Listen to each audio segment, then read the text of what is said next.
Suman TV వారికి నమస్కారాలు. నా పేరు భారతమ్మ. అమ్మ, ఇక్కడికి వచ్చిన వారి పెద్దలకు అందరికీ, ఈ ప్రోగ్రాం చూస్తున్న వారందరికీ కూడా నా నమస్కారాలు. ఉగాది పండగ చేసుకోవడంలో అర్థం ఉందమ్మా, దాని గురించి చెప్తాను నేను. ఎందుకంటే ఇది ఇప్పుడు ముందు ముఖ్యంగా ఉగాది పచ్చడి.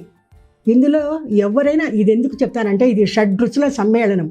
అంటే కొత్త సంవత్సరం ఆరంభానికి ఇందులో మన శరీరానికి అన్నీ కావలసినవి ఆరు రుచులు సమ్మేళనం ఇది. తీపు, పులుపు, చేదు, కారము, ఉప్పు, ఇవి వగరు, ఇన్ని దీంట్లో సమ్మిళితమవుతాయి. ఇది తినడం వల్ల ఆరోగ్యమే కానీ ఇంకేం కాదు. కాబట్టి భయపడకుండా ఉగాది పండగను లక్షణంగా చేసుకోవచ్చు. దాని గురించి ఉగాది పండగ జరుపుకుంటున్నాం కదా, మనము మిగతా విషయాలు కూడా చెప్తాను నేను. పండగను గురించి కూడా, ఈ పండగను సంతోషంగా జరుపుకోవచ్చమ్మా.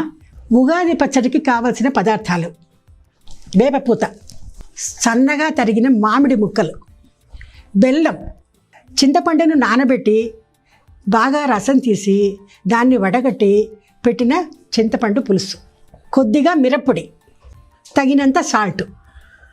ఇవన్నీ ఉగాది పచ్చడికి కావాల్సిన సామాన్లు. ఇప్పుడు ఉగాది పచ్చడి చేసే విధానము ఇది: నానబెట్టి చింతపండు పులుసు తీసి వడిగట్టి పెట్టుకున్న చింతపండు పులుసమ్మ. ఇది మెయిన్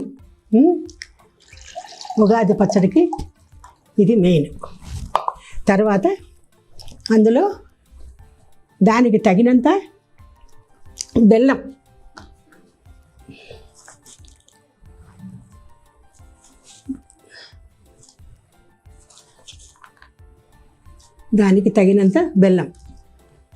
తర్వాత అసలు మెయిన్ ఇది చేదు అవసరం. మన ప్రతి శరీరానికి చేదు ఎంతో అవసరం. ఈ వేపపూత భయపడతారు, ఎందుకంటే ఇది చేదుగా ఉంటుంది కదా అని. కానీ ఏం లేదు, ఎంత తింటే అంత మంచిది. ఇందులో ఇది వేపపూత, ఇది తగినంత వేసుకోవచ్చు, ఎంత తిన్నా మంచిది. తర్వాత వేపపూత తర్వాత కొద్దిగా, ఎందుకంటే షడ్రుచులు అంటున్నాం కాబట్టి అందులో కాస్త కారం ఉండాల్సిందే, అందుకు మిరప్పొడి. తర్వాత ఉప్పు వేసాం కదా. తర్వాత ఇది 2 పచ్చిమిర్చి ఊరికే, ఇది ఎందుకంటే ఇది వాసనకు ఇది. తర్వాత కొన్ని మామిడి ముక్కలు చెక్కుతో కూడా వేయాలి, ఎందుకంటే ఇందులో వగరు ఉంటుంది. ఆ వగరు కూడా ముఖ్యము. షడ్రుచుల్లో అది కూడా ఒకటి కదమ్మా, వగరు. అందుకు ఈ మామిడి ముక్కలు.